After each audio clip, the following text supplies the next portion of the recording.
Introducción. Este paso doble es hoy estreno absoluto.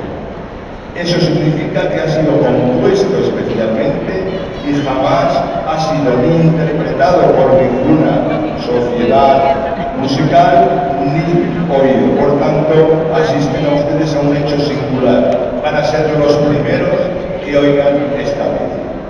Junto a nosotros se encuentran representantes de esta falla Trafalgar, por la que nos une una amistad, porque es de nuestra demarcación, hemos colaborado en muchas ocasiones con ellos, pero además está entre nosotros su compositor, que será la circunstancia además que es el padre de la fallera mayor.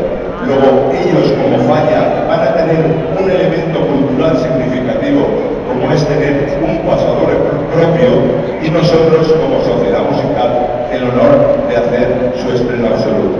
Felicidades pues a la falla, a su compositor, al que tenemos aquí entre nosotros.